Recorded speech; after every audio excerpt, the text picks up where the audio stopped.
बहू ने खुद के खाए बर्तन छोड़ दिए। मम्मी जी, देखिए निधि को, सभ्यता नाम की चीज़ नहीं है। आकाश के खाए बर्तन छोड़कर सो गई। अगर तुम्हारा पति देर से लौटे या बीमार हो तो जूठन दूसरों के लिए छोड़कर सो जाओगी। सुबह सुबह ही जिठानी सुमन ने सिंह देखकर कहा। सासू माँ उर्मिला देवी भी भड़की हुई थी। ऐसा नहीं था कि निधि को कुछ सुनाई नहीं दे रहा था, बस डिलीवरी में 6 या 7 दिन बाकी थे। डॉक्टर ने कह दिया था कि हाई रिस्क है, तकलीफ बढ़ते ही आ जाना। डिलीवरी किसी भी समय हो सकती है। सो दर्द और बुखार में व्यस्त थी। पति आकाश ननद मोना को लाने के लिए गए थे। वही भी अभी 3 महीने के बाद बेटे को लेकर मायके आने वाली थी। पहली सर्दी जो थी तो मायके में आराम मिल जाता। उर्मिला जी का बेटी को सर्दी भर अपने घर में ही रोकने का इरादा था। निधि की रुलाई फूट पड़ी, किसी तरह उठकर अंदर आई और आकाश के खाना खाए हुए बर्तन साफ करने चली गई। वापस अपने कमरे में आकर लेट गई। इधर शाम को आकाश की वापसी हुई और अगले ही दिन निधि की अस्पताल में भर्ती हो गई। निधि ने एक स्वस्थ सुंदर शान से बेटे को जन्म दिया ऑपरेशन से। घर में सब खुश थे और अपनी नेक की लिस्ट भी आकाश को थमा दी। लगभग 1 हफ्ते बाद निधि को अस्पताल से छुट्टी मिल गई। स्टोर रूम में उसका बिस्तर अलग लगा था और साथ में कुछ बर्तन और बर्तन मांजने का सामान भी कोने में रखा था। देखो बहू, जापे में हो अपने बर्तन अलग ही रखना, उन्हें खुद धोकर रखना, खाना इन्हीं में मिलेगा। सबसे छोटी हो, कोई मान्य नहीं हो घर की। उर्मिला जी ने कड़क आवाज में कहा। निधि का शरीर कमजोर था और तकलीफ अपनी जगह, फिर भी वह सामंजस्य बनाने की कोशिश कर रही थी। कुछ समय बाद बच्चे का नामकरण संस्कार भी निपट चुका था और निधि भी अपनी रसोई फिर से संभाल चुकी थी। उर्मिला जी की छुआछूत की सनक के चलते कोई मेड भी नहीं थी। इधर सुमन मदद करना तो दूर, वह ऊपरी काम से व्यस्तता के बहाने भी बना लेती, पर निधि की कमियां निकालने का कोई मौका न छोड़ती।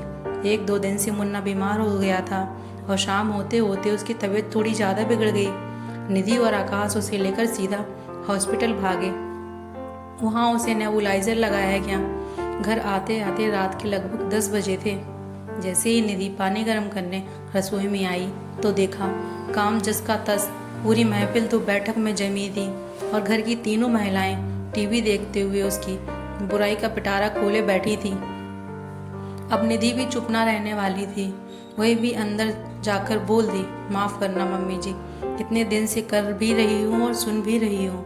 अगर मैं आपके जेठानी जी और मोना दीदी के जूठे बर्तन साफ कर देती हूँ तो मैं सभ्य, और गलती से कुछ कमी रह जाती है तो तुरंत असभ्य कैसे हो जाती हूँ।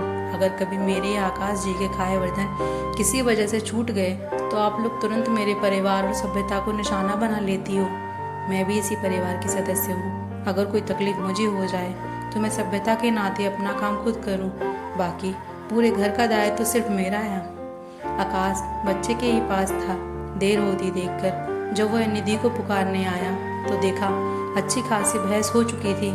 वह निधि को कमरे में ले गया और समझाने भी लगा, पर अगले दिन बाजार से डिस्पोजल क्रॉकरी ले आया और सबके सामने आवाज़ देकर बोला, निधि, आज से तुम इन्हीं में खाएंगे, इन्हीं में खाना और फेंक देना जब तक मुन्ना ठीक ना हो जाए।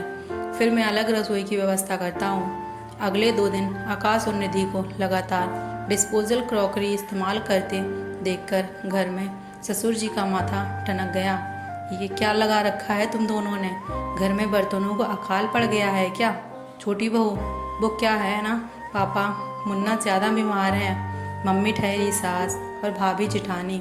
मोना दीदी को हम लोग इसी तकलीफ से बचाने के लिए ससुराल अपने घर लेकर आए हैं, आकाश ने बाहर आकर कहा। पर निधि के लिए ऐसी कोई व्यवस्था नहीं है। वह तो आगे से आगे सबका ध्यान रखती है और मैंने हमेशा उसे सबका सम्मान करते ही देखा है। वह पूरे घर के खाए बर्तन धो सकती है। छोटी बहू जो ठहरी, मगर गलती से कभी उसका ये मेरा मुस्का या मेरा खाया बर्तन किसी वजह से रह गया तो घर अखाड़ा बन जाता है। तकलीफ में भी उसे खुद के और मेरे बर्तन साफ करने पड़ते हैं। कब तक बर्दाश्त करूं मैं? नौकरी करूं या इलाज कराऊं या घर की लड़ाई निपटाऊं? अगर माँ और भाभी से कुछ कहूँगा तो जोरू का गुलाम की उपाधि मिल जाएगी। अब निधि और मुन्ने की भी तो अनदेखी नहीं कर सकता ना। ब्याह कर लाया हूँ, कुछ मेरा भी तो फर्ज बनता है निधि के लिए, या नहीं? आप हमारे लिए अच्छे पिता का रोल मॉडल रहे, तो अब मैं क्यों पीछे रहूं। मेड के कुछ छुए बर्तन मम्मी को नहीं सुहाएंगे। यह सुनकर तिवारी जी का माथा ठनक गया। सबको बुलाकर बात की और सबसे पहले अपनी पत्नी से ही कहा, बहू इस घर की सदस्य है, कोई अछूत नहीं जो कभी मजबूरी में या बीमारी में उसे अपने खाए बर्तन धोने को विवश करो। तुम माँ समान बड़ी बहू और मोना बहन समान, तो फिर उसकी तकलीफ़ के समय सास जिठानी क्यों बनना।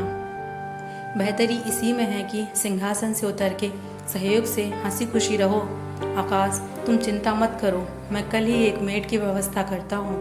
मुझे बहू और बच्चा दोनों स्वस्थ चाहिए, बीमार नहीं। अगली सुबह उर्मिला जी और सुमन रसोई में निधि को सहयोग दे रही थी। अक्सर महिलाओं ने ही महिलाओं के लिए इतने कड़े नियम बना रखे हैं और उन्हें पालने के लिए कलह क्लेश के तरीकों को भी अपनाती हैं, चाहे उसका परिणाम किसी की स्वास्थ्य समस्याओं की ही नींव भले बन जाए। पर ये तरीके जब हद पार कर जाएं तो परिवार टूटने की बड़ी वजह बन जाते हैं। नतीजा फिर जीवन भर की कड़वाहट ही होती है। यह भी एक कुरीति ही है। स्वस्थ होने की स्थिति में नियम बुरे नहीं हैं, पर तकलीफ में सहयोग अच्छा होता है रिश्तों के लिए।